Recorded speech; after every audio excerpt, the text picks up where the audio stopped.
My name is Hassan Sorrells, and this is the Leadership Lessons from the Great Books podcast, episode number 27, with our returning guest for these 4 episodes around the penultimate nation-state papers of the United States, the barrister, Esquire, Dorollo, Nixon, Jr. Hi, Dorollo. Good morning, Hassan. How are you? All right. Well, it's morning where you are. It's afternoon where I Yes, am, it and is. it's trending towards 113 degrees. Yep, It's gonna we're at be a great. 109. It's Gonna be a hot great. here. It's gonna be a great day. Hot. I'm waiting for rain. Yeah, we had a cloudburst the other day, and half of my work area just blew away. I won't get into all that. Just blew away. But I mean, it hasn't rained for like almost 90 days. So like, oh no, it's Oh threatening. wow. And I'm like, No, oh, it's we gonna have rain. monsoons, so it's rained. Yeah, there's no need It's for rain. just it stopped, I think, about 2 to 3 weeks ago. So Oh, okay. yep. Well, I would kill for a little water right now. Yep. Today, we are going to be reading from and dissecting, not the rain, but instead, we are going to be reading and dissecting from this book.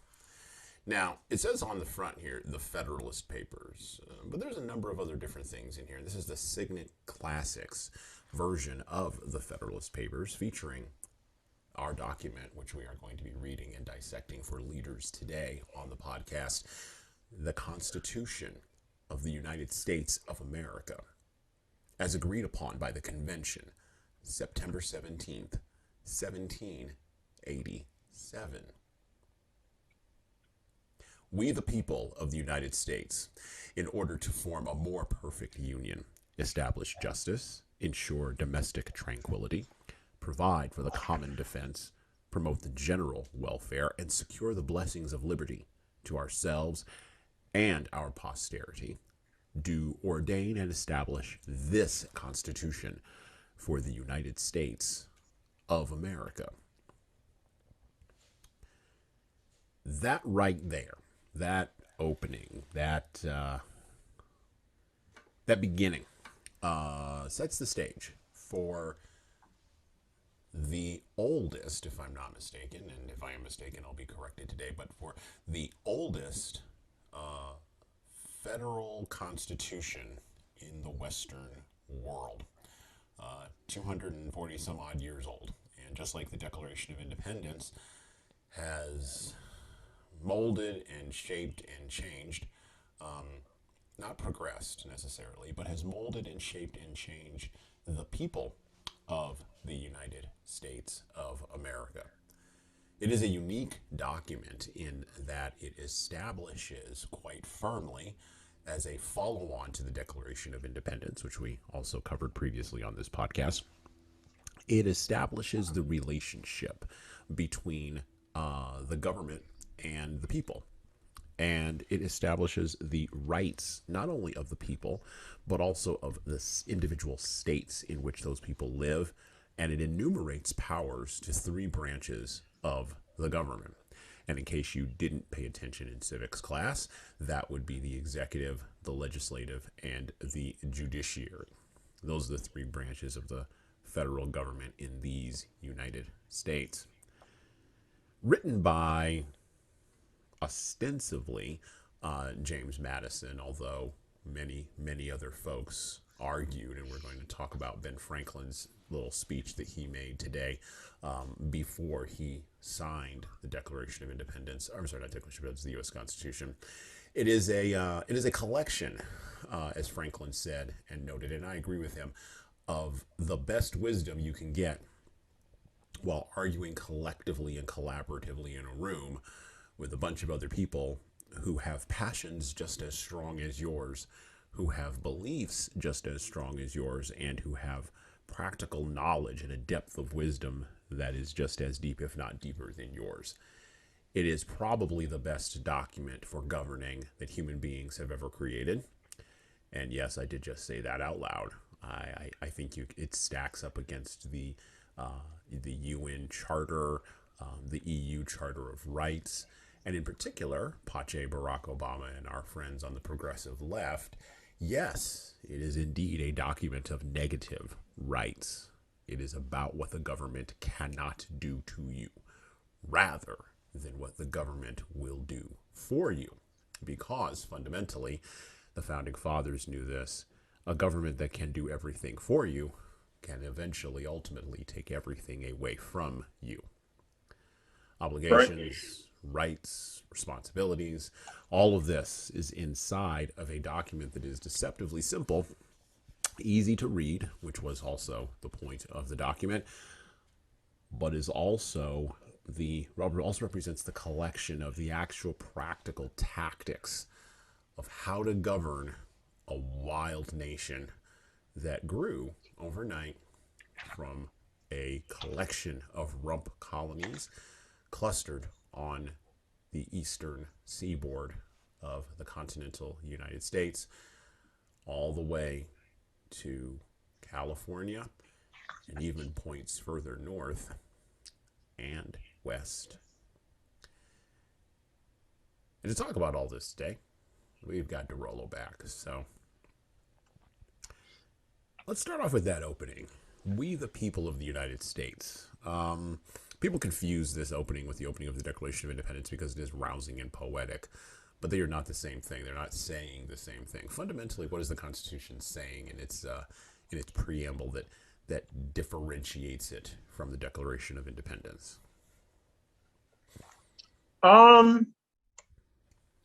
So the first thing to note is who is speaking, right? Whose voice is this? And so it's we the people. And so it's not the states, it's not representatives of the states. The voice is supposed to be the voice of the American people. And the framework that the framers established and their point of view, which I think has changed significantly over time, not that they changed it, it's just how it's viewed currently. But the point of view was of sovereign individuals making these choices and establishing their own government in a way that is virtually impossible to imagine in 2022 ever happening again. States have, frankly, too much power in 2022, and on the international scene, there is too much legitimacy given to a nation state as an idea in such a way that I think if people tried to scrap their nation state and do something else, other nation states would band together and kind of quash that idea. Yeah. I'll burst in here, and I'm going to do this because we're going to kind of flow today. Normally I write a pretty tight script for these podcasts, but today we're going to kind of flow a little bit because the U.S. Constitution sort of doesn't allow you to do that. You try, and it doesn't bend to your will that way. Which is good. Which is good, right? Yeah. Well, it is the product of debate. It is the product of a debating society. It is the product of a society not of tweeters or YouTube viewers. It is a product of a society of deep critical thinkers. And so critical thinking in the moment and responding to critical thinking in the moment is something that makes the Constitution an organic document and a living and breathing one, but not, like I said, necessarily a changeable one. In reference to your point here about a nation state collapsing, we see this happening, and this will kind of place this in a particular context. We see a nation state like Sri Lanka collapsing, and collapsing because of various policies that were enacted in order to protect the environment or to prevent environmental degradation, that were done to protect the people, right? And now the people have had enough and have driven last I read anyway, had driven the president out of office. Now, what's interesting is Sri Lanka sits geographically, and there was a reason I'm bringing this up, geographically between India and China. And China has a base there that used to be owned by the United States, and now it's owned by China. And that creates a strategic military problem. You said that if a nation state collapsed these days, other nation states would jump in and would band in to prevent the individuals from creating a more perfect union. And so I bring up Sri Lanka as an example of the moment where this is happening. But this has happened repeatedly, not even, well, since the ratification of the Constitution in 1787, there have always been these nation states that have fallen apart. And yet, why do you think now, in 2022, it's different?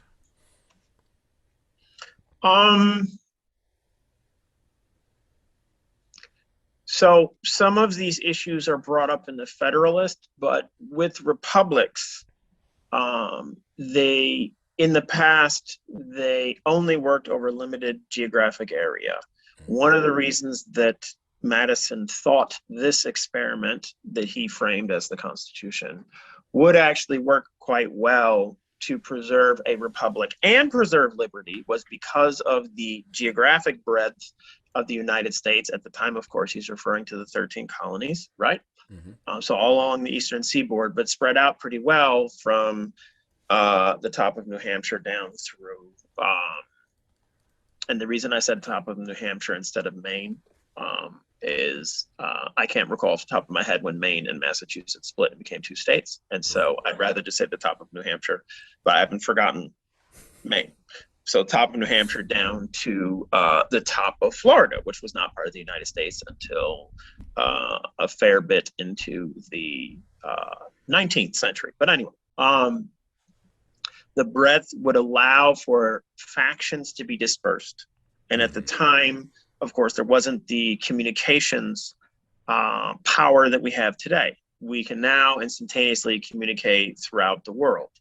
And you could add someone, for example, to this podcast and see them on video, and they could be in Sri Lanka right now. We could talk about what's going on.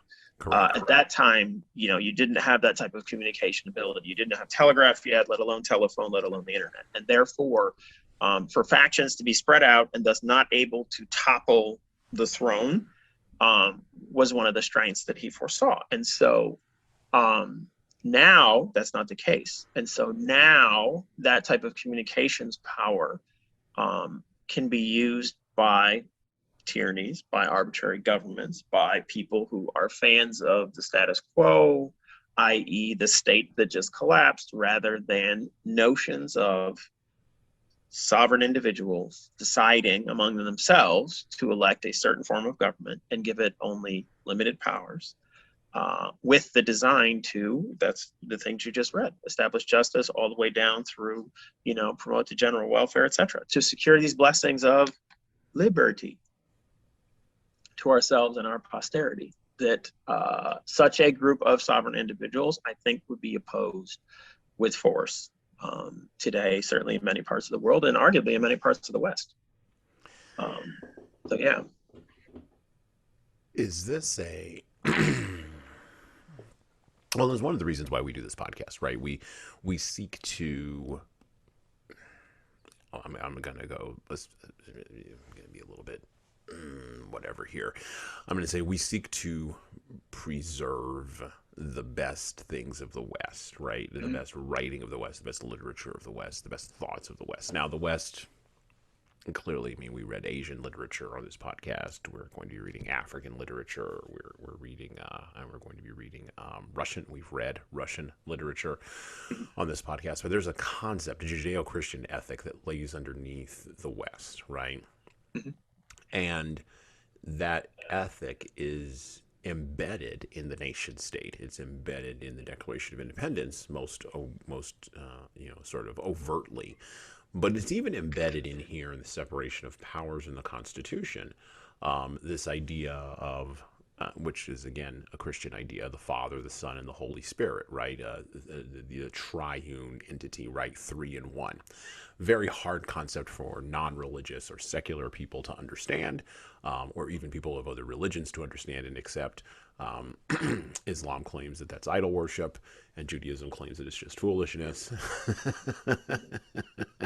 But the Constitution is a curious document in which both the dismissive Muslim and the incredulous Jew can both come and live under a system that is governed by a constitution and can experience justice, experience domestic tranquility, participate in the common defense, grow businesses in order to promote the general welfare, and secure the blessings of liberty, regardless of whether or not they think a triune idea is foolish or idolatrous. Mm-hmm. Mm-hmm. Mm-hmm. And they can even participate in the functioning of the government without any kind of penalty, because the Constitution itself has, in one of the articles that we read, says that there will be no religious test to hold office. And so they foresaw that issue, but of course that was something that Great Britain had wrestled through and was still wrestling through at the time, and wouldn't actually fix even in Britain itself until, if I'm not mistaken, around 1827. It's called Catholic Emancipation, but and that was just the UK. So the restraints on Catholics in public life in Ireland, which at that time, that entire island, was under British rule arbitrarily, and so Catholics, the majority of the Irish population, being Catholic then and now, were barred from office. Were barred from other things as well. The legal profession is one of the areas of public or quasi-public life that were barred, to Catholics, and so those restrictions came off later. But anyway, the framers solved that issue out of the gate. Right. For those of us who are listening who are more secular in our thinking, one of the critiques of the Constitution, yes, there's no religious test per se for office, but the sense that even the irreligious have that there is something religious going on in this document irks them. They find it to be irksome, and they cannot attach successfully religious language to that irksomeness. They're just irked by it. They don't know why. Why did religion matter to 18th century framers? Why was that important? Why did it matter? I think it depends on how, the degree to which you wish to attribute to them religious ideas or not. And what I mean is, you had, most of them belonged to mainline denominations. They had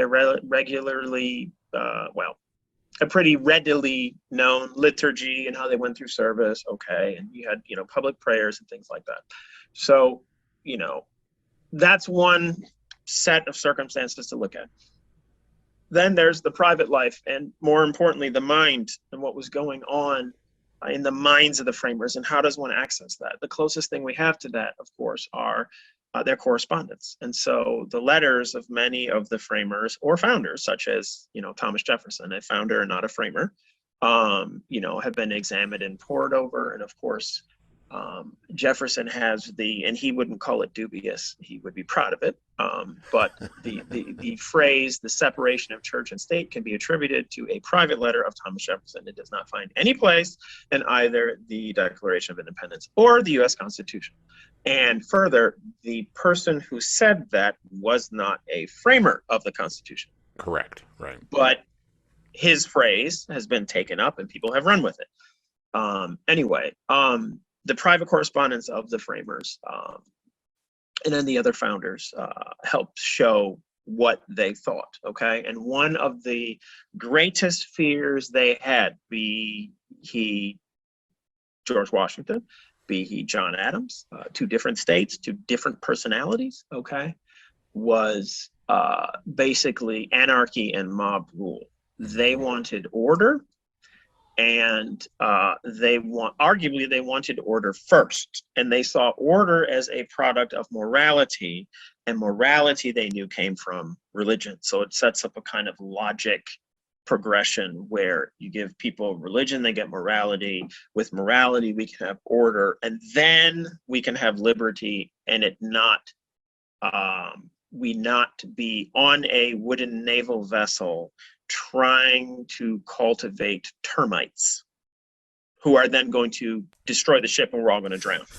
Right, yeah. They worried about those things, and they wrote about those concerns to each other And we can read those letters today. And we will read those letters, by the way. We'll read the Federalist Papers and we'll read the Anti-Federalist Papers in a couple of upcoming podcast episodes. There he is. William J. Bennett. I was looking in my office for where the book was. He has a book now titled The Spirit of America, but he has preserved many of these. Well, the letters have been preserved. He has brought together successfully many of these letters, and they discuss, some of the issues we're talking about. And it's fascinating reading because these men and women wrote well and were frank in their discourse about many of the issues that still, capture the attention of their fellow Americans.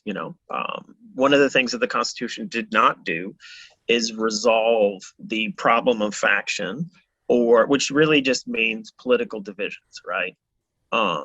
But that problem wasn't solved, and arguably it isn't a problem that can be solved. It is something, as Madison said in the Federalist, it can't be solved. It's something that is endemic to human society, and so because of that, I do not fault the framers that 235 years after the Constitution was signed, which is where we are today, or will be, on September 17th.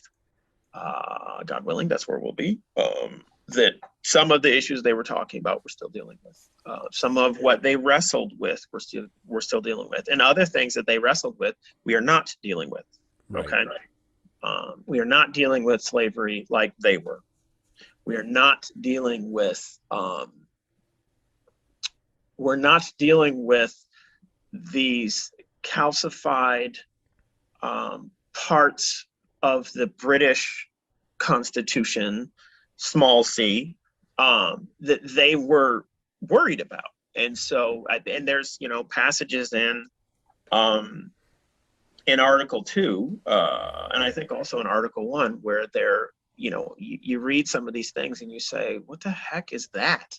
Well, one of the reasons we can say that is because they were successful in framing a system of government that did not do the things that happened in the British Constitution, for good or for ill, to the British people. So, but it does make for some interesting reading. My favorite one, of course, let's has got to be, well, we'll come across it. You'll know which one it is, because there'll be a big smile on my face and I will point it out. But there's definitely one where I'm like, yeah, that's called, that's some old British thing. What the heck are they worried about?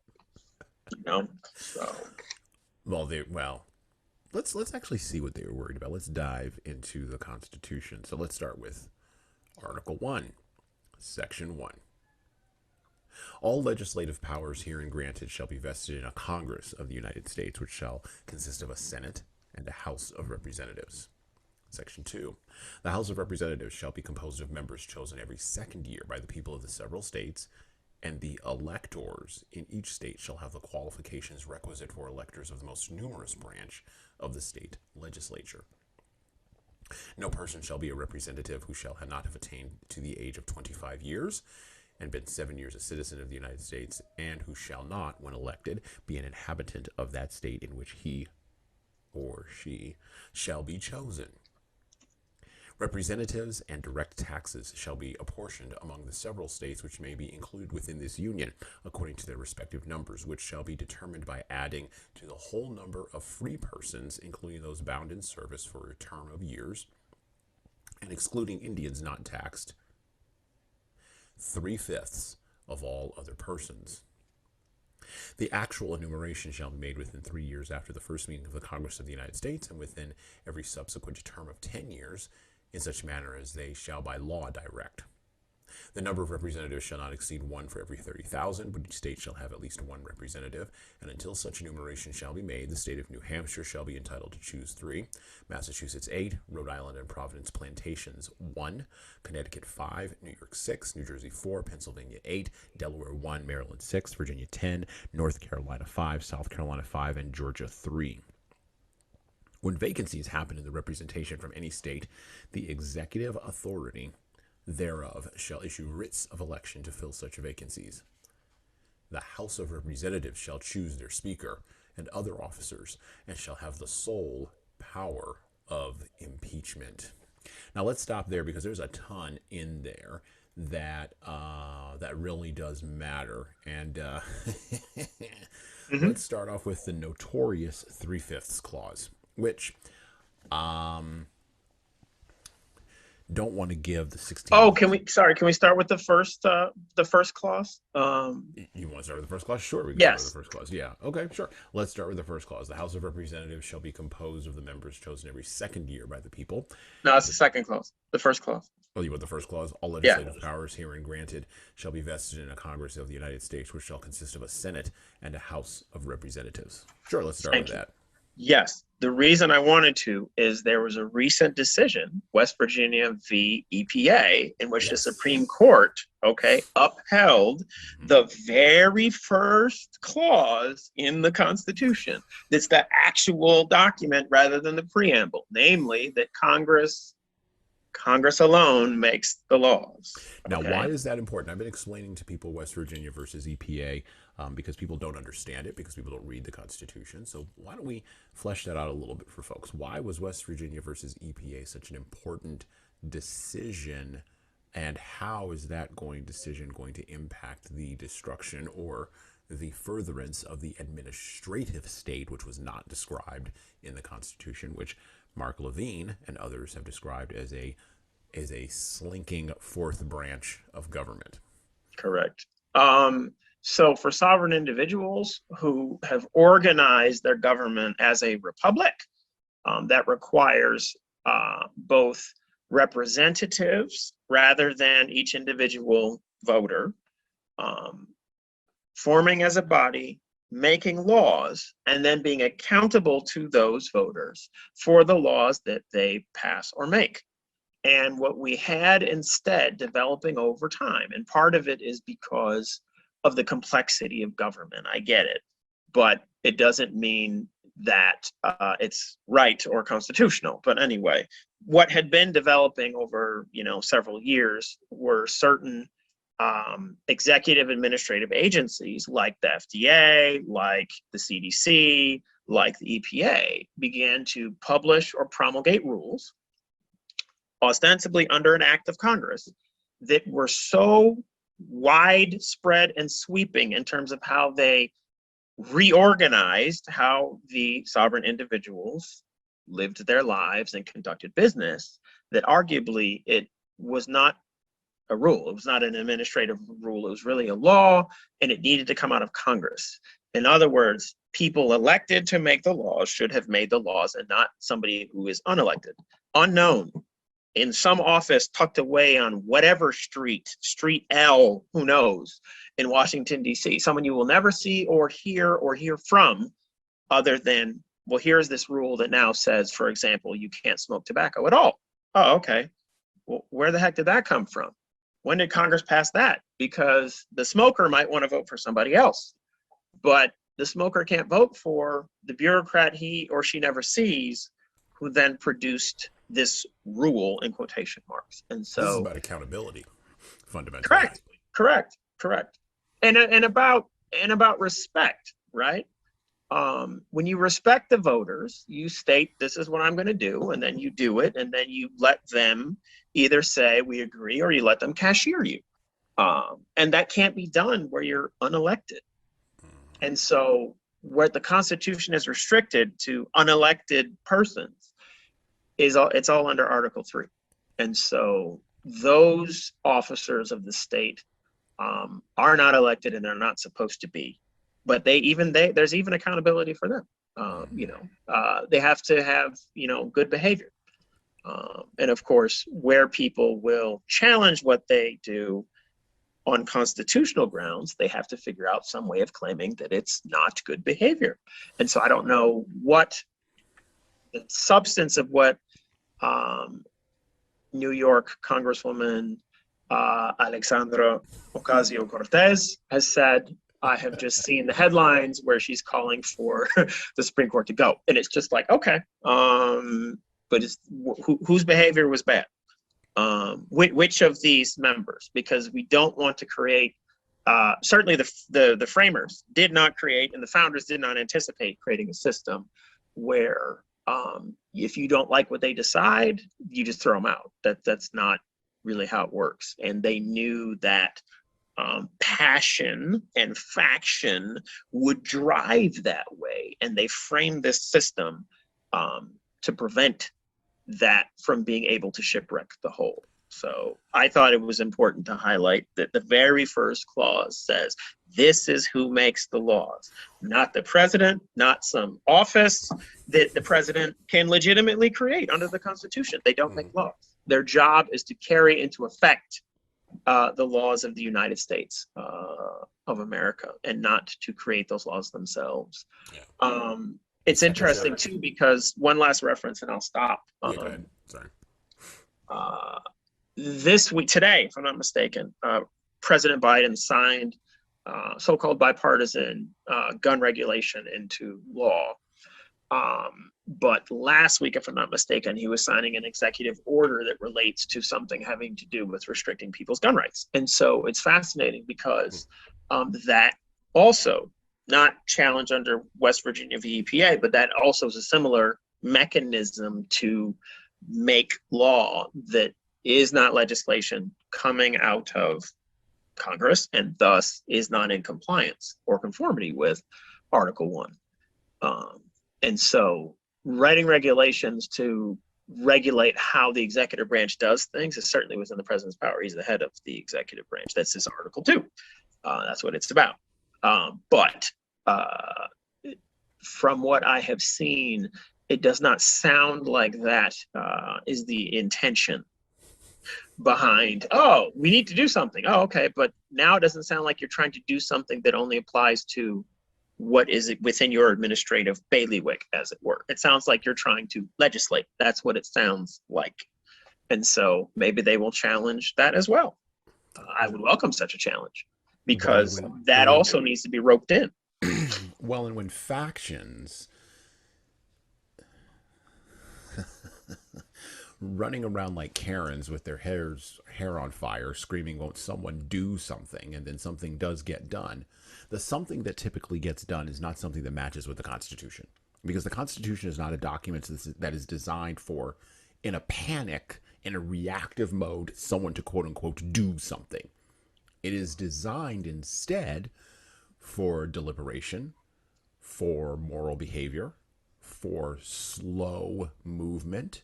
It is all deliberate speed. Right. It is designed for scleroticism. It's designed to be is designed to create a system that does the least possible stuff in the longest possible time. It is indeed a feature, not a bug. And I worry that individuals of our time who expect human nature to change at the speed of a tweet will eventually get enough representatives in the House of Representatives to be able to change the document so that it becomes more positive and moves faster. And of course, this is the lament of many on the progressive left. That faction of the progressive left is it does not move fast enough. This was the lament of folks like Woodrow Wilson, Franklin Delano Roosevelt, and other individuals who sought to engage in what I think the founding fathers would call noble or king-like behavior in an effort to appease the peoples. And that doesn't work.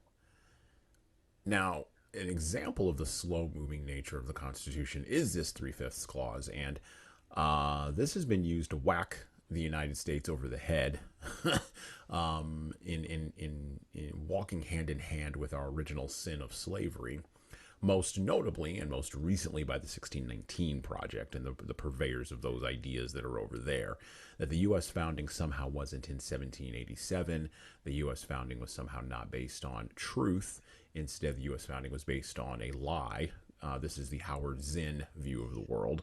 Was based on a lie to help rich white people stay rich and stay white with their property, hold everybody else down, including black chattel individuals, and to maintain slavery for 400 years on the North American continent. And it doesn't matter, by the way, this is where that thinking ends, it doesn't matter that a horrific civil war was fought, the sin still needs to be repaid. Expiated. Expiated, that's right. And it can never fully be expiated because, well, there is no God, there's only the earth, and you can never fully expiate on the earth. But anyway, I'll just fill in the blank on your thought there for you. So for people who don't know what I just said there, because I said a bunch of word salad there that you know what I said, I know what I said, and maybe a few of our really sharp listeners and subscribers and downloaders know what I said. But for the rest of us who had no clue what I just said there, what is the 3/5 clause? Why does it matter, and why has it been used to whack the United States over the head for the last 235 years? Well, part of the problem with representation is that not all states had the same population, right? And part of the solution was to divide the legislature into two parts and then have one part constituted by popular representation, so that a populous state like Virginia, the most populous state at the time, would have more representatives than a state like New Hampshire, or the plantations, I think they called it, of Rhode Island, or something that's really Rhode Island and Providence plantations or something like that, which would not have very many at all. But on the other side, to have a house within Congress where representation was equal. And this would balance out the inequity, not to say the inequality, the inequity of having more people in one place than another. However, the issue of slavery created a problem because would enslaved individuals, or should enslaved individuals, have been counted as persons for purposes of representation when, among other corollaries, they weren't going to be able to vote? There's the whole dignity route. I'm skipping that door for the moment, but they wouldn't be able to vote should they be counted in this process. And voting was referenced directly when Native Americans were referred to, right? Non-voting Indian tribes, right? Right. But there's no mention of votes and slaves. But the point was, how do we arrive at a way of counting persons, right? Without, on the one hand, excluding entirely persons who are enslaved, because that's not what Virginia would have wanted, right? But without giving them a one-to-one count, right? One person, one vote, which we eventually got to. So one person for purposes of this, of counting how many people and thus how many representatives a state should have. That's not what Massachusetts would have wanted, right? They had far fewer slaves, if any. And so at that time, if any. And I learned from one of Professor David Hackett Fisher's books that that wasn't necessarily due to a superior morality in New England. The climate at the time was particularly hostile to Africans coming in because they had not been exposed to inclement weather like that for, long periods of time. And thus, when those colonies were founded in the 17th century and grew, people tried slavery, didn't really take off. In contrast, it was the complete opposite in Virginia.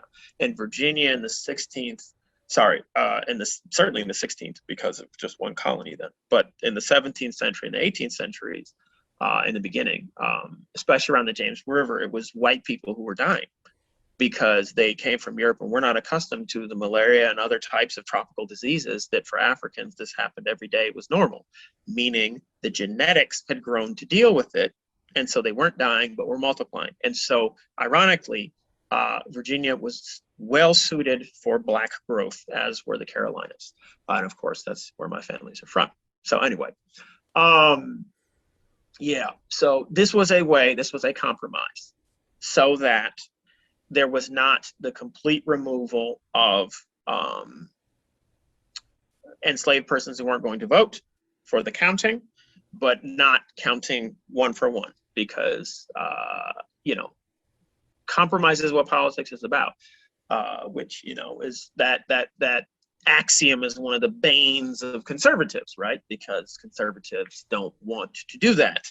Now, of course, they're progressives who also don't want to do that, but that's relatively recent, I would say, over the last 40 years. Anyway, but not for conservatives. The people who take to the hills with guns don't want to compromise. And so compromise is how politics works. So this was a compromise that allowed the whole project to go forward. You can see from the end of the Constitution, the main body, not the amendments, that it was approved unanimously by the convention.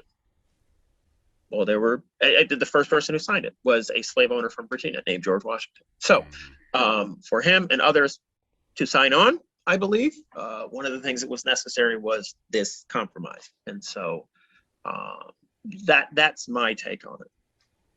Well, and the founding fathers, I want to be very clear about this. The founding fathers are very, very, again, religious, even if not believing. I mean, Thomas Jefferson cut out the parts of the Bible that he thought weren't appropriate and made his own Bible, but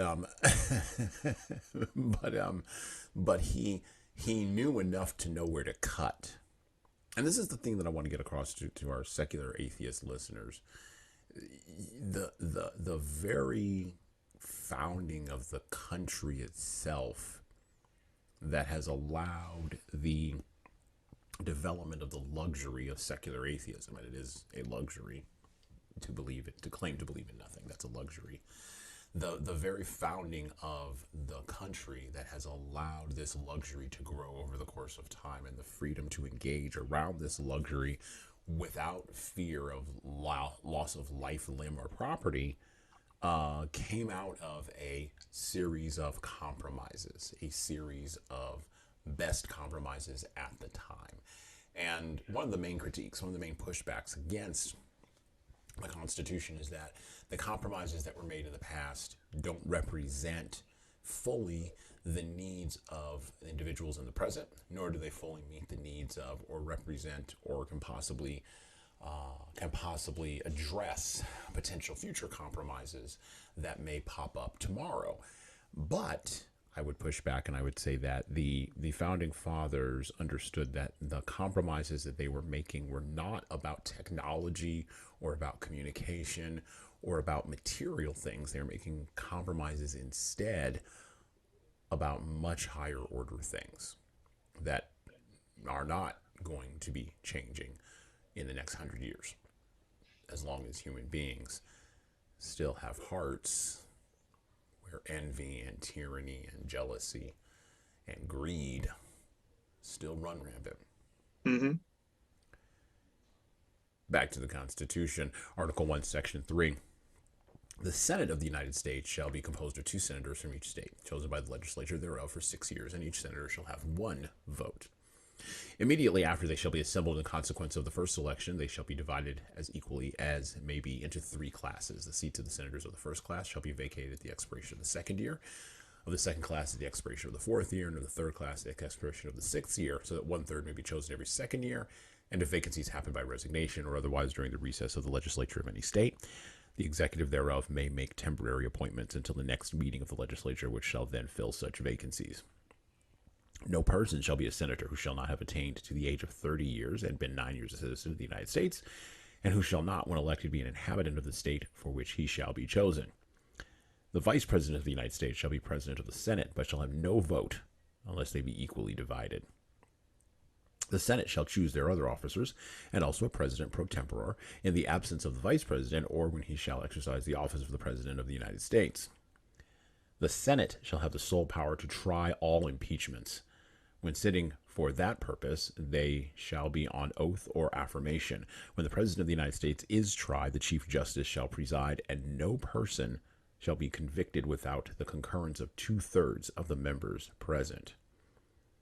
Judgment in cases of impeachment shall not extend further than to removal from office and disqualification to hold and enjoy any office of honor, trust, or profit under the United States.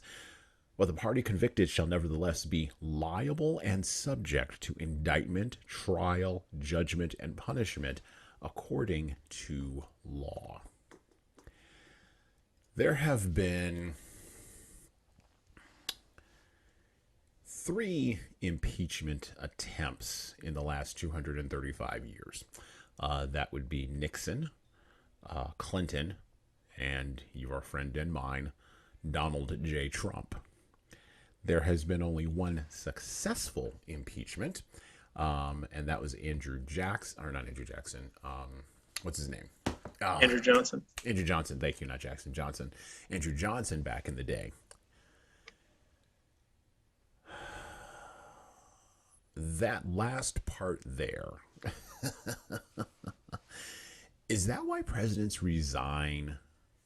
Or in the case of Donald Trump, he knew he wasn't 2/3 of the senators weren't going to vote to make the thing go forward. Is it really that last part? Because when I was reading this, it occurred to me that that idea of judgment in cases of impeachment shall not extend further than to removal from office and the disqualification to hold and enjoy any office of honor, trust, or profit under the United States. Okay, that's an interesting penalty. Mm-hmm. And then you have a colon there, not a semicolon, interestingly enough. You have a colon there. But the party convicted shall nevertheless, that's interesting, be liable and subject to indictment, trial, judgment, and punishment according to law. Mm-hmm. Is this why Nixon from the left, Clinton from the right, and now Trump from the left are constantly being chased around the block? Is it a misreading of what's actually going on in Section 3? Because without the actual impeachment itself going through, Mm-hmm. this individual can do whatever it is that they would like to do on the back end of holding office, including potentially run for office again. Is that a misreading of the Constitution, or is that an accurate reading of the Constitution? I think that's an accurate reading. It's interesting though, because the effect of the conviction is basically the effect of someone being convicted of one of the articles for which they were impeached, convicted in the Senate, means that they're removed from office, but it's as if there's a mantle that is stripped from them, and now they have returned to being a private citizen and thus would be liable in a normal court for a crime that he or she may have committed and hopefully did commit, because they were just convicted of, on articles of impeachment for it. So it is designed to have stages, and you're correct. If the one element, if it's removed, that makes the whole thing collapse is the conviction in the Senate. So Johnson, I'm pretty certain that when it came down to a vote, he was actually spared by one.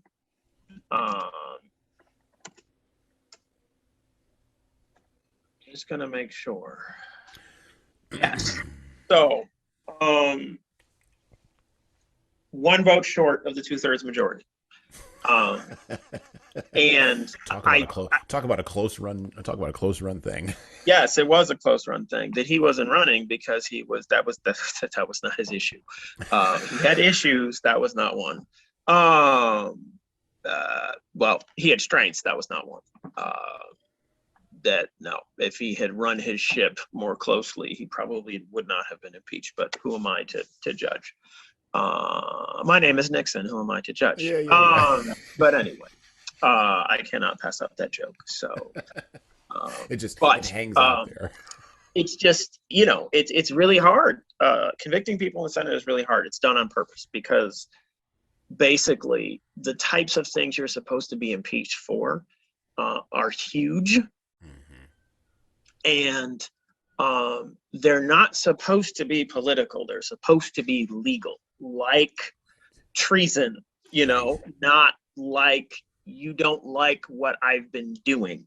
Right. Or even, the emoluments clause. Oh, you violated the emoluments clause. Oh, okay. Well, disgorge, maybe, but not impeach, convict, and remove from office. One of the things that the framers were trying to protect is the right of sovereign individuals to decide, who were going to be their government officers for the democratically elected officers. I say that because at the time, of course, choosing the president was not one. You can argue that it's still not one. But back then, it certainly was not one. So they were preserving the right of the sovereign individuals to choose their elected officials. Elected officials to then choose, who was going to be. I take that back. It's direct election of senators. So, which of course was subject to an amendment, but basically they were preserving the right of sovereign people to choose the elected, the democratically elected officers, and then those people to choose the others, right? And then the system to basically function, and internally they needed a mechanism to throw out people where their conduct just wasn't fit. They were just highly specific, with one exception, I would say, and they still dealt with it because of the majority, but they were highly specific about what was required, how the removal then had to happen, and then the consequences, okay? That passage I was referring to, and I have notes on it, so I was able to find it. It's in Article 3, Section 2. And it's about, what happens with, treason. How far does the taint run? And so it's fascinating to read this hoary, H-O-R-Y expression, and to say, oh, the heck are you talking about? Actually, I will go ahead and read for the purposes of clarity for those who are listening. Let's go to the Constitution, Article 3, Section 2. The judicial power shall extend to all cases in law and equity arising under this Constitution, the laws of the United States, and treaties made or which shall be made under their authority, to all cases affecting ambassadors, other public ministers, and consuls, to all cases of admiralty and maritime jurisdiction, to controversies to which the United States shall be a party, to controversies between two or more states, between a state and citizens of another state, between citizens of different states, between citizens of the same state claiming lands under grants to different states, and between a state or the citizens thereof and foreign states, citizens, or subjects. In all cases affecting ambassadors, other public ministers, and consuls, and those in which a state shall be a party, the Supreme Court shall have original jurisdiction. In all other cases before mentioned, the Supreme Court shall have appellate jurisdiction, both as to law and fact, with such exceptions, and under such regulations as the Congress shall make. The trial of all crimes, except in cases of impeachment, shall be by jury, and such trial shall be held in the state where the said crimes shall have been committed. But when not committed within any state, the trial shall be at such place or places as the Congress may by law have directed. So I was missing a squiggle on my note. I apologize. It's in Section 3. Well, it's we'll the last paragraph of Section 3. I'm sorry. Let's continue to Section 3 then. Article 3, Section 3. Back to the Constitution. Treason against the United States shall consist only in levying war against them, or in adhering to their enemies, giving them aid and comfort. No person shall be convicted of treason unless on the testimony of 2 witnesses to the same overt act, or on confession in open court. By the way, that's very biblical. See Matthew for that. The Congress shall have power to declare the punishment of treason, but no attainder of treason shall work corruption of blood or forfeiture, except during the life of the person attainted. I didn't even mark that because I was like, I don't even know what the hell that means. That's the point, where it's just like, what? What? Is this some kind of disease? Corrupter of or blood. Corruption of blood? What the heck? And it's interesting because the lawyer Madison well-placed commas, because after corruption of the blood, there's a comma, and that comma is necessary because the forfeiture was the thing that was only during lifetime. The corruption of the blood was not at all. And that's what that comma means. So the next time you read read a contract and you see a clause where there's not a comma there, don't insert one in your mind, because it allows for the two ideas to remain joined rather than perhaps a partial joining, or where clause 1 and clause 2 go together with respect to verb 3, but not necessarily in the same way. And this is an example. What they were referring to, of course, was they were referring to these hoary things from HORY, from the British Constitution, namely, someone convicted of treason would lose his property, and in a system where property was basically king and you had primogeniture, that defiefing would work itself to the descendants, okay? The family suffered, not just the individual. And so corruption of the blood is a reference to the family suffering because of one person's wrong. And one of the glories of our system is the notion that it is an individual who acts, and it is an individual who will be judged for his or her acts, and not the individual's spouse, children, grandchildren, what have you. Here's an interesting cross-reference I didn't think about, but patent of nobility, right? And they use title here, title of nobility, a patent of nobility, and even an honorarium while you're a sitting, functioning member of the government of the United States. Those are also prohibited. And so it works both ways, where they're trying to protect the principle that it is an individual who stands or falls, and we will not damn his whole family because he's a crook. It's just him. Well, and that's very biblical too. I mean, that comes out of the Old Testament, this idea that this Judaic idea that every individual will pay for his own crimes. There's no such thing as collective guilt, just as there's no such thing as collective salvation. Everyone must stand on his or her own 2 feet before the judgment seat, or the Bema seat, if you're a believer, of Christ, right? That idea, again, comes down into the Constitution, which is where I get back to, again, the framing of this document may not have been overtly religious on its face, but religious ideas infect this document. They run through it. They are rife within it, which makes it, I believe it was Madison who said this, makes it worthwhile only for, what was it, religious and moral people. It will work for no other. Which gets to the idea that that you were saying there about treason. And treason is illegal. It is a legal act, not a political one. Political acts are political disputations, political disagreements. Those are about an individual's, or maybe about besmirching of an individual's character. And if you go back and look what the founding fathers actually said about each other when they were running for president against each other, they were vicious to each other, the kinds of things they would say. As a matter of fact, Reason magazine actually took a bunch of the old school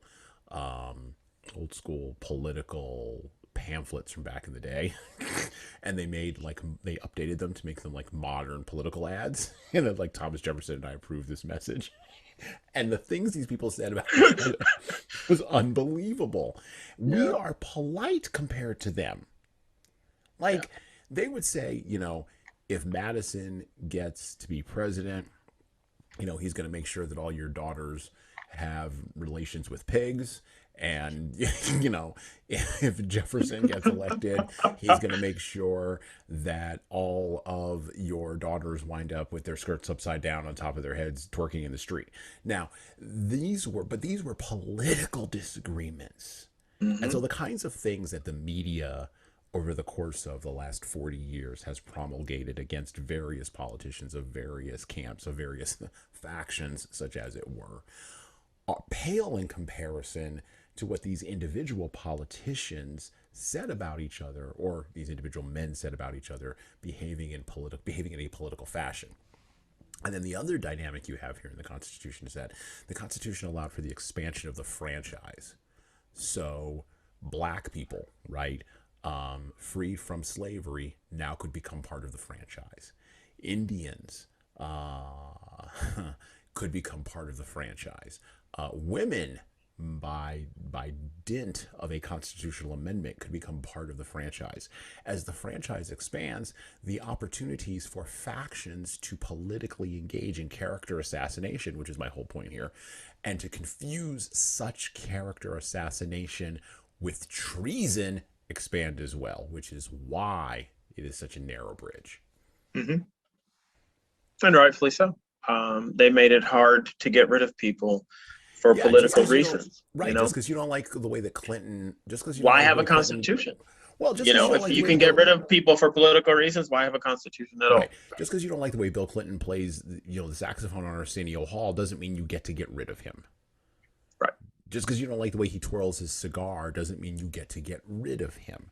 And by the way, let's update this. Just because you don't like Donald Trump's comb over doesn't mean you get to get rid of him.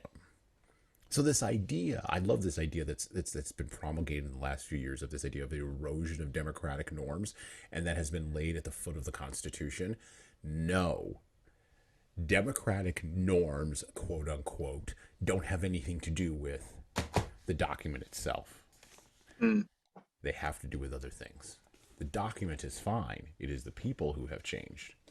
Well, not really. Correct. The people have become more of themselves, actually. I think the people have changed. I don't think the people's nature has changed. I just think the amount of people holding certain views, how those stack up, has changed. But just to go back and also to add from the other perspective, because it's not only progressives who want to get rid of duly elected people because they don't like what they are saying or doing, but just because you think he is senile does not mean you can get rid of him. If he is actually incapable of carrying out the office, there's a provision for that. There is. There's more than one, actually, because they foresaw that need. The trickiest bit is exercising judgment over that circumstance, because it is almost a sacred thing in our constitutional system to respect what the voters have chosen to do. Yep. And so, it's one of the reasons that citizenship matters. It's one of the reasons why, a blanket amnesty that grants to millions of people who may not even know 10 words in the US Constitution citizenship would work a grave wrong to our constitutional system. And that does not mean that I want them starving, being harassed by drug gangs, or whatever. That's not what I'm saying. What I'm saying is that citizenship matters. It means something. And there's a process and a system that people need to understand before they're granted these august powers to then, choose their governors. Well, you have to understand the rules of the game, right? Before you can actually fully commit to playing it. Right. Among other things. Well, I'll go even a step further than that. You have to understand the rules of the game before you can start playing the game. You even have to understand the rules of the game before you can begin to fully appreciate the spoils or the consequences, positive and negative, of the game you're in. Because otherwise, the game, the nation state, and you opened up our podcast today talking about how the nation state has become more important over the course of the last 235 years than perhaps has been elevated higher than the individual over the course of the last 235 years than perhaps it should have been, in your opinion. And I agree with that, because that serves, and the reason I agree with that is because not knowing the rules of the nation state means that you can be cajoled into soft neo-feudalism Mhm. which is something that I'm concerned about at a global level. And soft neo-feudalism fundamentally doesn't work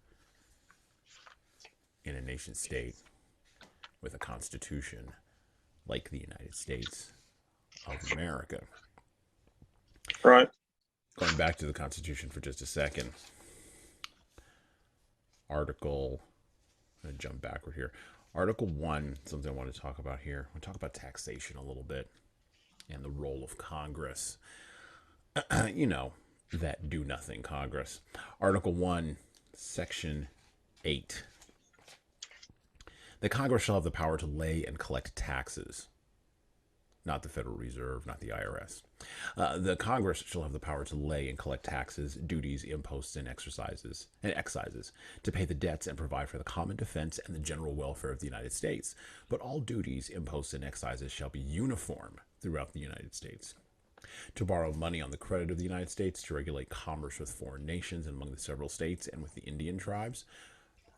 By the way, that's the Commerce Clause that you may be hearing very much about, which you probably don't hear much about, but it is very important. To establish a uniform rule of naturalization and uniform laws on the subject of bankruptcies throughout the United States, by the way. To establish a uniform rule of naturalization. That is where calls for Congress to engage in immigration reform come from. And when Congress refuses to do such, well, there you go.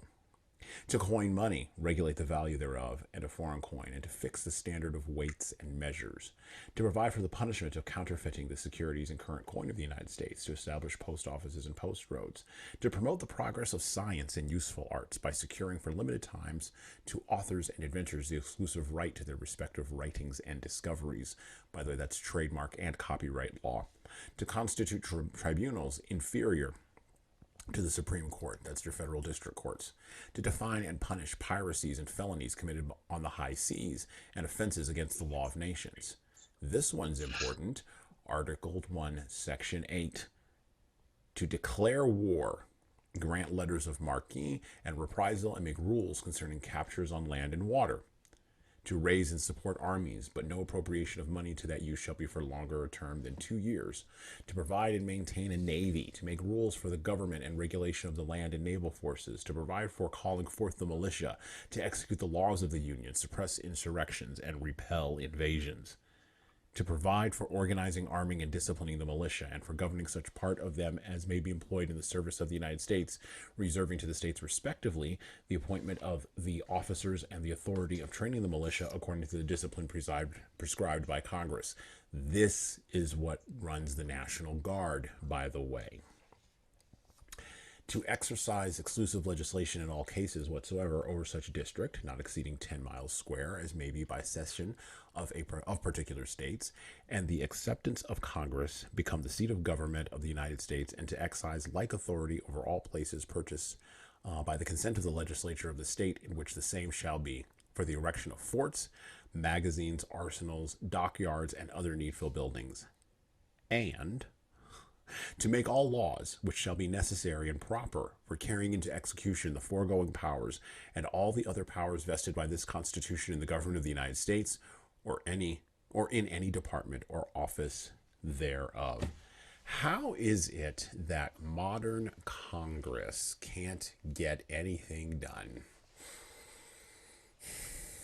Well, maybe they're just too busy with the wrong things. Ash, committee after committee after committee. But, even if we back up, several years, I just think they haven't functioned as effectively as a lawmaking body, it seems like, for quite some time. I would go They're there to hold power. They're there to distribute, what is the word? It's slipping my mind. But not the fruits of office. It's another word that begins with P. It will come to me in a second. But anyway, that's how they seem to function. We're here. We can control this power, and we can do certain things. But the notion of them being a lawmaking body, and principally a lawmaking body, it's interesting because they seem to have drifted into some new space where they're not really functioning with the mechanics of lawmaking. I think the real shift occurred with under the Roosevelt administration when the New Deal state was created, because that's what we're still dealing with. We're still dealing with, the modern welfare state was created by FDR. It was created by FDR in response to a set of circumstances that arguably our nation hadn't been through before. But it was a brilliant innovation in the sense that we're still dealing with it. We have not contracted back to a small manageable state that someone can just stick in his or her pocket anymore. And I'm not saying that we should contract to it, but I note that we cannot, is how it appears to be to me in my judgment. And so that innovation to me functioned not necessarily as a catalyst, but that to me set the motion for Congress drifting away from being a lawmaking body. To put it slightly differently, there's too much that the U.S. government is doing in too many areas for 435 members or whatever it is to meet on a regular enough basis. And you notice from the Constitution that it wasn't like they were meeting every day. The minimum was like December 1 to whenever. Yeah. But to literally sit and make laws across this huge swath of areas and industries is impossible. It is burdensome, more perhaps than, or maybe not, but it is burdensome in a way that it makes me think of the prophet Moses's burden, because that was specifically mentioned that no, the way you're going about this doesn't make sense. You're too burdened. You need to delegate. And so there are ways that Congress can delegate within itself and still get its job done. But that they've certainly drifted from their role in ways that, let me back up. I think all three branches have drifted from their roles in ways that, that should cause patriots to pause and consider, what is going on. When you think about that drift,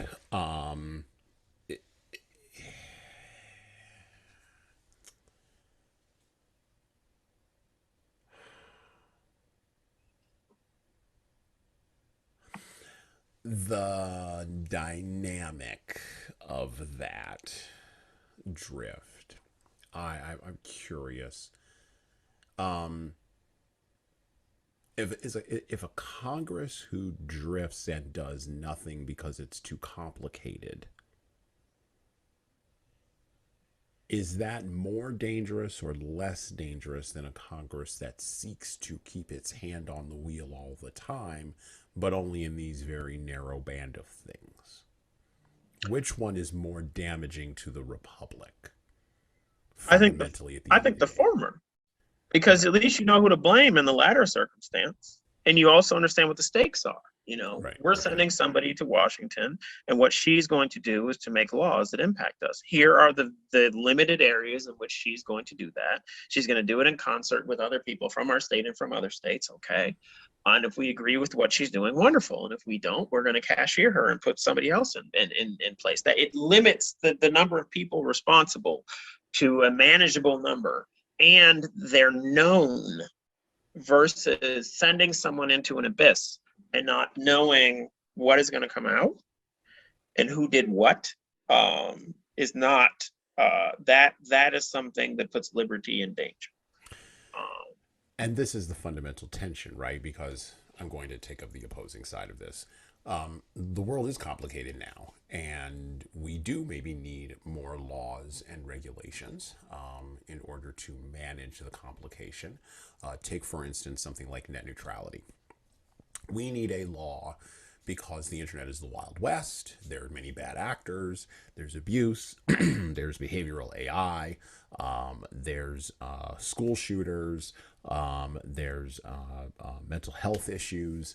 There's cybernetic attacks that are occurring. The founding fathers and the Constitution never could have imagined that when they set up a system, we would eventually wind up in a place where free speech would be corrosive and damaging to the body politic, and Congress needs to resolve this problem. And yet, every time net neutrality goes into committee, I'm taking up the opposing side, Every time net neutrality goes into a committee, it dies in committee and never makes it to the floor. And because it dies in committee and never makes it to the floor, this is the sign of a do-nothing Congress. And I agree with you.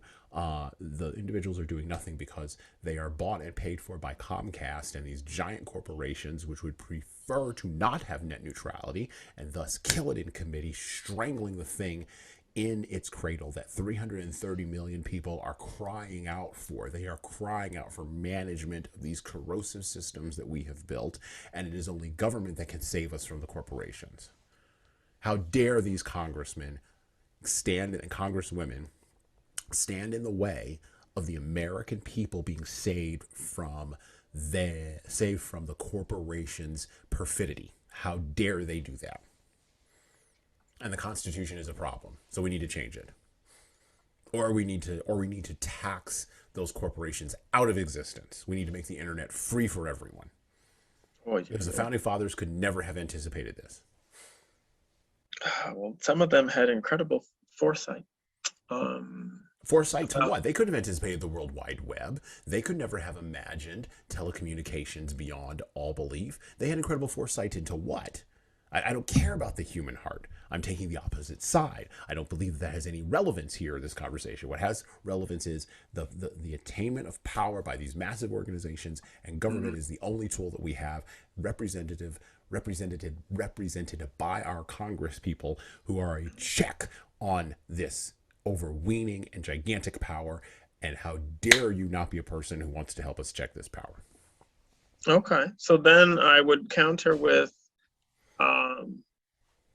the words of those phantom progressives, since this is I'm standing hypothetical, in the gap. right? I'm It's standing in the hypothetical. gap. So I'm right. standing in the gap for them, yes. But I would counter with their own words when the actions of the government go against not just what they want, but what they view to be sacred. Because then it's not, we need more government. It's, they want blood.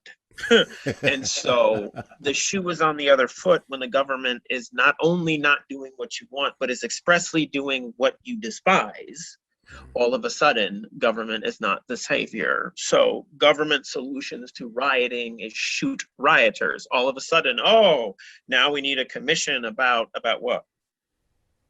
You said you wanted more government. You said government was the solution. About the Second Amendment. We need a commission about the problem. Second Amendment. We need to get rid of the Second Amendment. The Second Amendment is the problem. That is the thing we need to get rid of. Because without the Second Amendment, these rioters would never have had guns, and thus we would never have had to brought out the militias, and the militias would never have had to shoot people. Haven't you seen it operate in other countries where these rioters only throw rocks? And yes, rioters get shot, but it is far fewer rioters than you would ever see get shot in America. And don't you know that the rate of rioters in America getting shot last year was 4 times more than any other, I mean, you can see where I'm going with this, any other country in the world, and it is constitutionally a problem that the rioters have access to guns.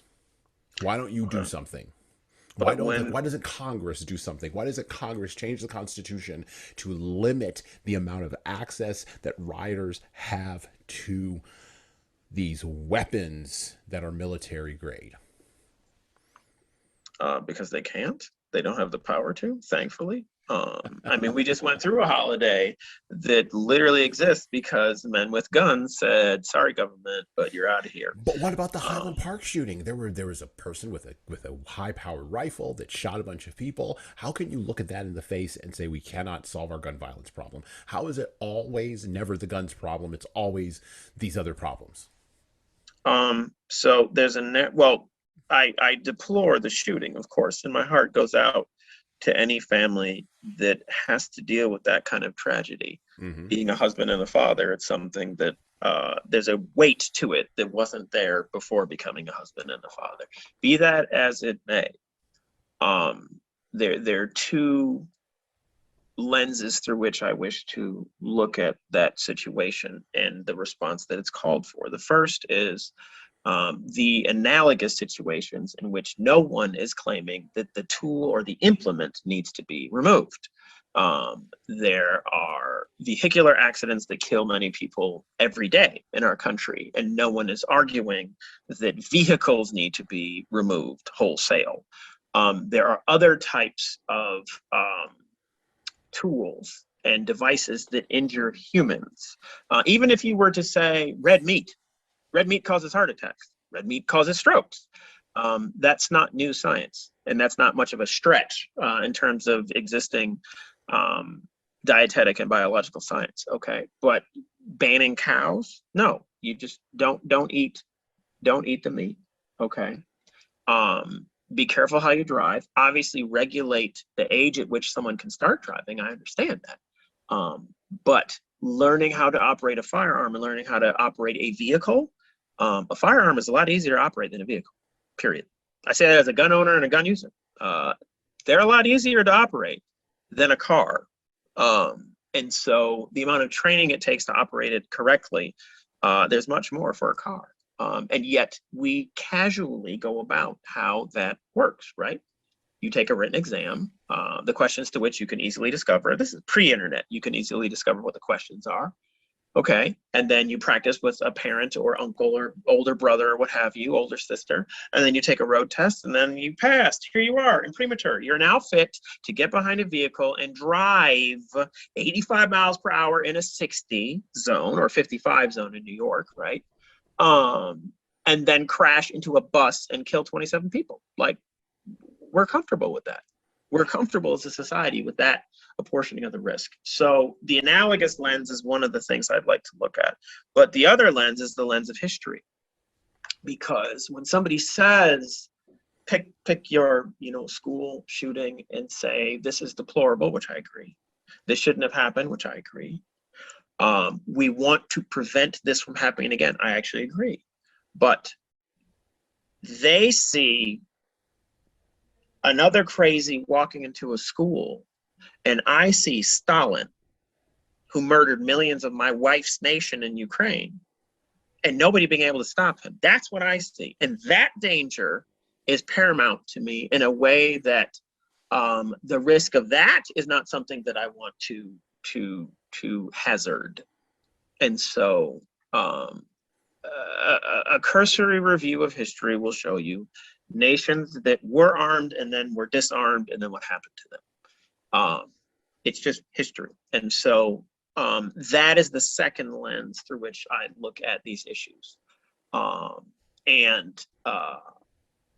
Human nature hasn't changed. The bloodiest century, as far as we know, that humanity lived through, other than the Diluvian century, was the 20th century. And so more people were killed then by not just government, by just three than the centuries that passed heretofore, and each of those individuals, Hitler, Stalin, Mao, each of those individuals had promulgated a political creed that basically said individuals don't have rights and don't have meaning unless we say so. And the road to that is paved in a Western nation, is paved with good intentions, like trying to improve the economy, like trying to make schools safer. That is the road. And I'm not saying that it is one step from making schools safer to Stalin. I'm not saying that, but I'm saying that it's the same road. And I don't wish to see us go down that road. Certainly not before we try everything else already on the books that could effect the same type of protection, like arming officers at the school, like requiring them to be trained that, hey, by the way, when you have this active situation, you got to go into the building. You got to do something. You can't stand outside and call for backup. You're supposed to go and interpose yourself between innocence and this malevolence and die if you need to. If you're not prepared to do that, get another job. But somebody needs to have that job, and somebody can have that job in every single school in America before we try to restrict private citizens' rights. I mean, if you were to do the math and just look, if you looked at the firearms themselves as a proxy for the people involved, and you add up the millions that are out there, put that on one side, and you just put the number of incidents on the other side, you see that there's a colossal, it's far above 99% of the firearms are not causing any of these issues. And that's a phenomenal level of effectiveness. And so, and I don't know how automobiles stack up, you know, but it's just interesting that so much of the behavior of gun owners throughout the United States is legally compliant and in ways that most people don't even notice. And yet we get such a bad rap because somebody decides to go break the law in some heinous way. And then all of a sudden, all of us are guilty. Back to your point about collective guilt, right? It's interesting because one of the things that totalitarian states do, they categorize people, then they scapegoat them, then they eliminate them. And this is what they do. And here's the uncomfortable fact, as if that wasn't. Here's the uncomfortable fact. The large majority, it's always a minority where that happens. Doesn't matter how you look, it's always a minority. It's a subsection that is smaller than the majority to whom this happens. That majority that is there is not always ignorant of what's going on. But many of them are just silent as this goes on. And so the thing that is uncomfortable is how those societies allow this to happen on their watch. And it's like, what recourse do you have? How does one protect oneself? Well, in our system, it's difficult to do that. And it's difficult to do that because of, you know, these documents that we're discussing make it difficult to do that. And we're still operating, hold on, 246 years as a sovereign nation and 234 years and 10 months, whatever, under this constitution. It's still going strong. Even with its issues, even with its drift, it's still going. I mean, you know how many constitutions France has had since its revolution? They're into their fifth republic and about to Et begin their j'adore la sixth. France, évidemment, j'adore la France. Moi, j'adore la France. Mais 5 républiques contre une seule, you know? It's 5 republics versus 1, ours, you know, and ours is older. And it's just, it's difficult. This process is difficult, but I don't, as you pointed out, I believe, way in the beginning of the podcast, I don't see a better system created by man that is still operating, is still functioning. Like the British system, which I also love, which I went to study there. During law school, I went to study their system. It was an intern within their system, political system, I mean. The amount of power actually given to Parliament is not limited, unlike here, where Congress and the President and the Supreme Court, all of their power is limited. Amendments 9 and 10 make clear, by the way, if this is not the case, here's where the power is. They did a very good job of that. And so my earlier point about the nation state and how it would be viewed now, and your point about, you know, democratic norms, okay, go to the same point, namely, those 2 amendments and the ideas, the rights that they are declaring, okay, and the limits on government that they are imposing on the constitutional level, it's just, it's almost disregarded. It's certainly disdained, you know, by the petty tyrants, not the big ones, the little ones. But the notion that the American people retain authority to do certain things, I wonder what percentage of people in government actually think that, versus, no, I'm in charge, I'm the government, I'm gonna tell you what you're gonna do, and if you don't, this is what's gonna happen. You're gonna be arrested by these people over here. And that's not what our system says. That's not what our system was constructed to do. And it is a sad morning for humanity when we're forced to recognize that. Because, you know, This thing is still in, the ball is still in play. The game is not over. The ball is still in play. And as that greatest of American presidents, Abraham Lincoln, once said, that government of the people, by the people, and for the people shall not perish from the earth, because it can happen. And it is eventually likely to happen at some point, more than tyranny just going away. Because that's what's been happening for the 5,000 recorded years of organized states that exist, Egypt, China, and right? To now, and Mesopotamia to now, what we see is one sort of tyranny being succeeded by another sort of tyranny, until a bunch of actual barbarians, which is a pun because they're the ones who coined the term, talking about other people. But if you study how civilizations were set up, you see that the Greeks were the barbarians and the Trojans were not. They were the civilized Eastern Asian civilization. And here were these Euros without shaving and then the rest of these things and their weapons. And so what they ended up constructing was a set of interrelated societies around a basic principle that, and at the time it was certain, but meaning a limited number as opposed to any, but eventually the West got it right. But that individuals matter, individuals' rights matter. You know what the Eighth Amendment is about? About human dignity.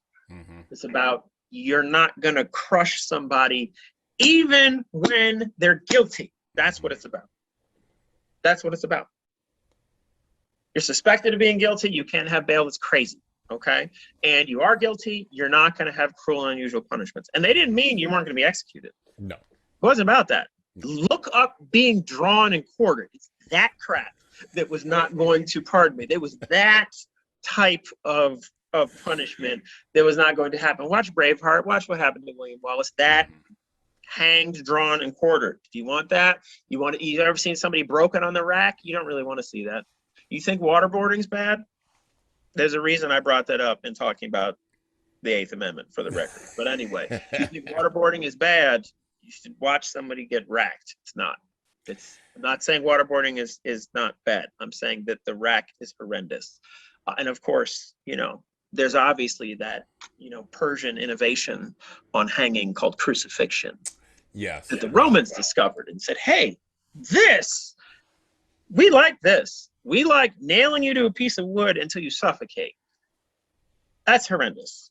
That is what the Eighth Amendment is about. Humans have rights, they have dignity, and even when they're guilty, even when you're going to execute them, there's a way that you're going to do it that preserves their dignity. Every human being has a fundamental spark of humanity inside of them. And actually, we're not going to get to the amendments of the Constitution. We barely got through a few sections. But it is worthwhile for you to go out and pick up a copy of the United States Constitution. Go out and read that. Even if you fundamentally disagree with the founding, if you fundamentally disagree with the founding fathers themselves, don't read what other people have written about the Constitution. Don't even read, don't even listen, don't even buy necessarily what Dorollo and I are saying about the Constitution today. Go get a copy and read the words for yourself. It was designed to be understood by the average citizen, all 330 million of you out there. And it was written in clear, unambiguous language. Go get a copy, read the Constitution, and know what it says. I want to close today, and I want to thank Dorollo for coming back on the podcast, and he'll be back on our next episode where we'll be talking about the Federalist Papers. I want to close today with the words of Benjamin Franklin. On the last day of the convention, Franklin made a graceful speech pleading with all his colleagues, despite their objections to some parts of the Constitution, to sign it as, on the whole, probably the best that could be done by any convention of fallible human beings. A discussion followed, revealing some of the hopes and fears of the delegates as they finished their work. And I quote directly from Benjamin Franklin. Mr. President, I confess that there are several parts of this Constitution which I do not at present approve, but I am not sure I shall never approve them. For having lived long, I have experienced many instances of being obliged by better information or fuller consideration to change opinions even on important subjects which I once thought right, but found to be otherwise. It is therefore that the older I grow, the more apt I am to doubt my own judgment and to pay more respect to the judgment of others. Most men, indeed, as well as most sects and religion, think themselves in possession of all truth, and that, wherever others differ from them, it is so far error. Steele, a Protestant in a dedication, tells the Pope that the only difference between our churches in their opinions of the certainty of their doctrines is the Church of Rome is infallible, and the Church of England is never in the wrong. God, I love that. But though many private persons think almost as highly of their own infallibility as of that of their sect, few express it so naturally as a certain French lady who, in a dispute with her sister, said, "I don't know how it happens, sister, but I meet with nobody but myself that's always in the right." And then there's a bunch of French there, which I'm not going to butcher. Franklin can do it better than me. In these sentiments, sir, I agree to this Constitution with all its faults, if they are such, because I think a general government necessary for us, and there is no form of government but what may be a blessing to the people if well administered, and believe farther that this is likely to be well administered for a course of years, and can only end in despotism, as other forms have done before it, when the people shall become so corrupted as to need despotic government, being incapable of any other. I doubt, too, whether any other convention we can obtain may be able to make a better constitution, for when you assemble a number of men to have the advantage of their joint wisdom, you inevitably assemble with those men all their prejudices, their passions, their errors of opinion, their local interests, and their selfish views. From such an assembly can a perfect production be expected? It therefore astonishes me, sir, to find this system approaching so near to perfection as it does, and I think it will astonish our enemies, who are waiting with confidence to hear that our counsels are confounded like those of the builders of Babel, and that our states are on the point of separation, only to meet hereafter for the purpose of cutting one another's throats. Thus I consent, sir, to this Constitution, because I expect no better, and because I am not sure that it is not the best. The opinions I have had of its errors I sacrifice to the public good. I have never whispered a syllable of them abroad. Within these walls they were born, and here they shall die. If every one of us, in returning to our constituents, were to report the objections he has had to it and endeavor to gain partisans in support of them, we might prevent its being generally received, and thereby lose all the salutary effects and great advantages resulting naturally in our favor among foreign nations as well as among ourselves from our real or apparent unanimity. Much of the strength and efficiency of any government in procuring and securing happiness to the people depends on opinion, on the general opinion of the goodness of the government, as well as of the wisdom and integrity of its governors. I hope, therefore, that for our own sakes, as a part of the people and for the sake of posterity, we shall act heartily and unanimously in recommending this Constitution, if approved by Congress and confirmed by the conventions, wherever our influence may extend, and turn our future thoughts and endeavors to the means of having it well administered.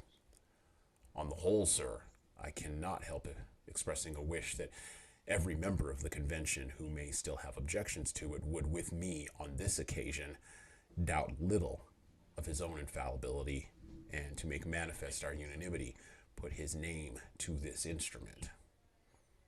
He then moved that the Constitution be signed by the members, and offered the following as a convenient form: done in the convention by the unanimous consent of the states present the 17th of September. In witness thereof, we have hereto subscribed our names.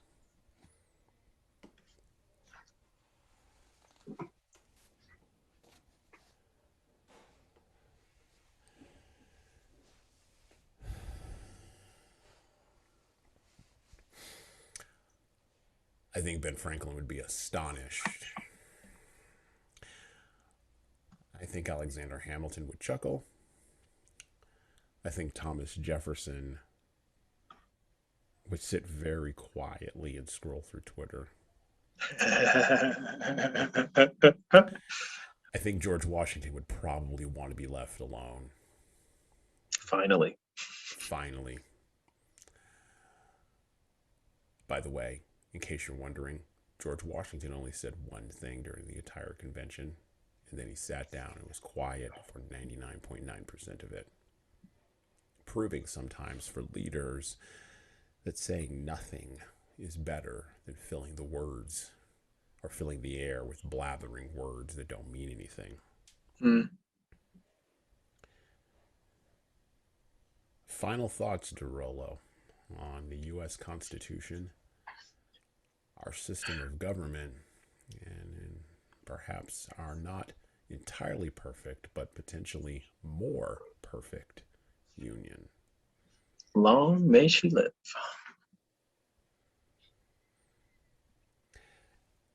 The irony is that we're two black guys. Mm-hmm.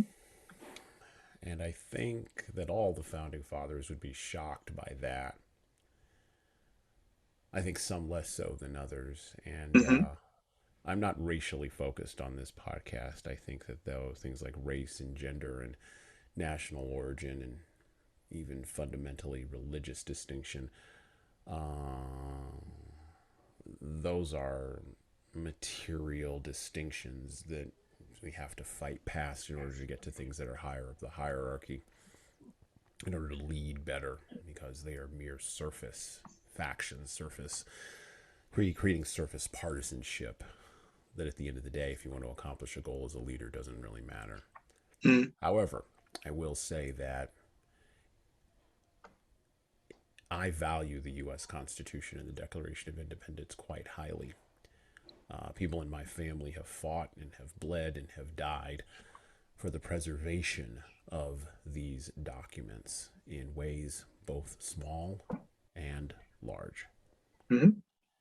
And while I am not a person at my age who has held a gun and stood a post, I do look at what we do on this podcast as a fundamental way of giving forward to the generations that will come ahead of us, giving them the gift of what I have received from the men who put together the country that allowed the people who were enslaved, who were my relatives during that time, to eventually be free and to participate fully in the rewards of the republic they bent their wisdom to create. Not their perfection, not even their might, but their wisdom. This is the Leadership Lessons from the Great Books podcast. And I want to thank you for listening. Now go out and go get yourself a copy of the Constitution.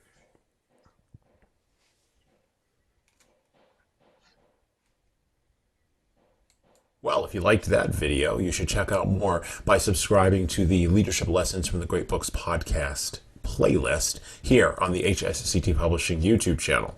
You can also get a copy of my third book, 12 Rules for Leaders, The Foundation for Intentional Leadership, co-written with Bradley Madigan. Check that out on Amazon, Barnes & Noble, and everywhere where you get ebooks today. And thanks.